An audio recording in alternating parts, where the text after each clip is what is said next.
인천이 공격을 전개할 때 이준석이 센스있게 볼을 흘려놓고 전방으로 침투해 들어가는데요. 이때 대구의 수비수들은 이준석의 움직임을 따라서 뒤로 물러날 수밖에 없는데 여기서 무고사에게 여유로운 공간이 발생했습니다. 그리고 무고사는 수비수의 마크를 벗어난 상황에서 훌륭한 슈팅으로 득점을 만들어냈는데요. 안녕하세요. 새벽의 축구 전문가 페노입니다.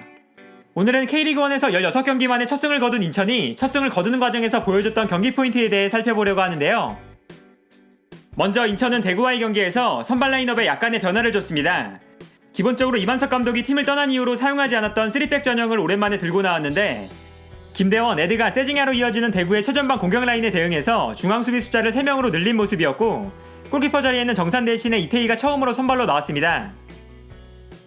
그리고 3백을 사용하는 과정에서 최전방에는 평소처럼 아길라르가 중앙에 배치되는 것이 아니라 다소 오른쪽 측면으로 치우친 자리에 배치되었는데요.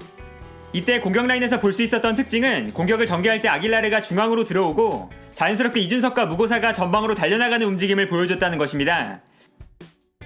따라서 경기를 보면 아길라르가 중앙으로 들어오는 장면을 자주 볼 수 있었는데요.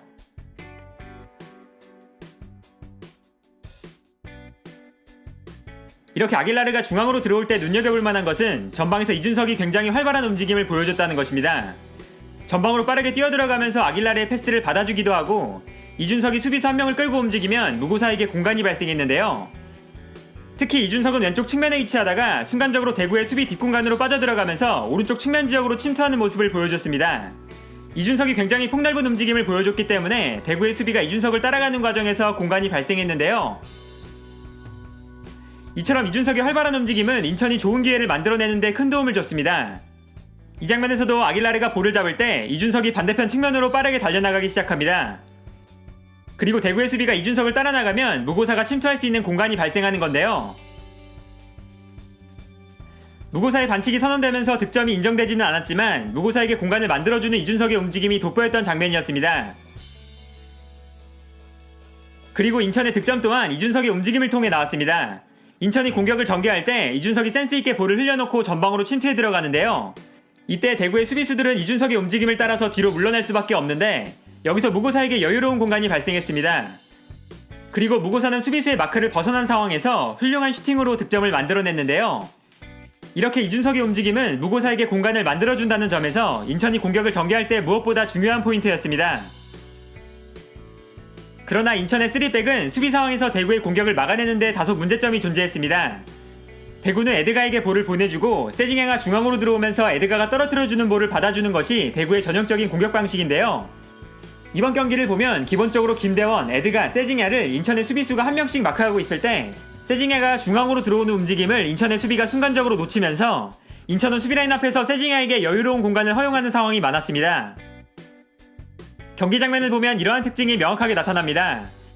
대구가 수비라인에서 에드가를 향해 볼을 걷어내고 있는데 전방에서 에드가가 볼을 받는 순간 세징야가 중앙으로 움직여서 에드가가 떨어뜨려주는 볼이 세징야에게 연결되는 모습을 볼 수 있습니다. 그러나 이때 인천의 수비진이 세징야의 움직임을 놓치면서 세징야가 여유롭게 볼을 소유하는데요. 인천은 수비라인 앞에서 세징야에게 여유로운 공간을 허용하는 모습이 자주 나왔습니다.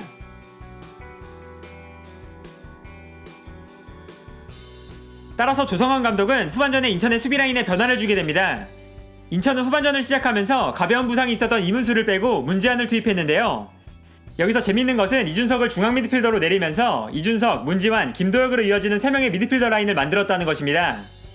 그리고 이준석이 후반전 4분 만에 부상으로 경기장을 떠나면서 이준석의 역할을 송시우가 그대로 수행하는 모습을 보여줬습니다. 이때 주목해봐야 하는 특징은 중앙 미드필더 숫자가 늘어나면서 문지환이 수비라인 앞에 배치되었다는 건데요. 문지환이 수비라인을 보호해주면서 세징야가 수비라인 앞에서 자유롭게 움직일 수 없도록 방해하는 모습을 보여줬습니다. 따라서 후반전에는 수비라인 앞에 이준석, 문지환, 김도혁이 위치하는 장면을 자주 볼 수 있었고 이제는 세징야가 중앙으로 들어올 때 문지환이 세징야의 플레이를 방해하면서 대구의 공격이 매끄럽게 진행될 수 없도록 만들었습니다. 기본적으로 문지환이 수비라인 앞에 있었기 때문에 세징야가 플레이할 수 있는 공간이 크게 줄어든 모습을 볼 수 있는데요. 세징야가 기술적으로 뛰어난 선수지만 좁은 공간에서 공격을 풀어나가는 것은 세징야에게도 굉장히 어려운 일이었습니다.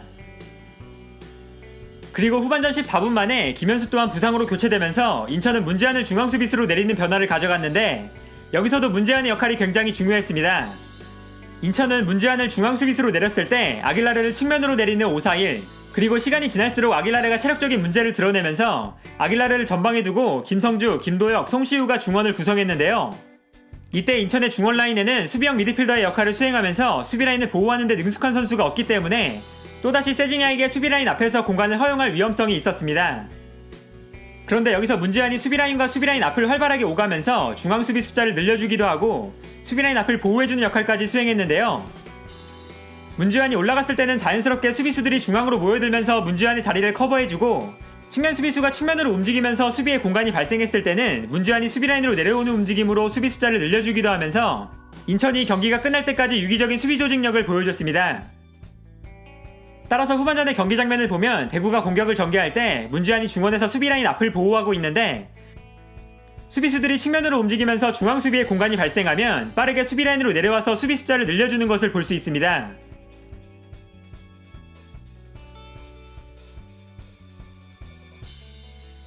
이 장면에서도 세징야가 볼을 잡을 때 문주환은 세징야의 움직임을 방해하기 위해서 수비라인 앞으로 전진하게 됩니다. 그리고 문주환이 수비라인 앞으로 전진하면 인천의 수비수들은 자연스럽게 중앙으로 움직여서 문주환의 자리를 커버하는 것을 볼 수 있는데요. 여기서 대구가 측면으로 볼을 전개하면 다시 문주환이 수비로 내려가서 5명의 수비라인이 형성되는 장면까지 확인할 수 있었습니다. 이렇게 후반전에는 인천의 유기적인 수비 조직력이 굉장히 인상 깊었는데요. 여기에 더해서 대구의 결정적인 찬스가 나올 때마다 인천이 엄청난 수비 집중력을 보여주면서 대구의 결정적인 찬스를 막아내는 데 성공했습니다. 그만큼 인천의 모든 선수들이 승리를 간절하게 원했던 경기였고 경기가 종료되자마자 모든 선수들이 경기장에 주저앉을 정도로 선수들이 모든 체력을 쏟아부었던 경기였는데요.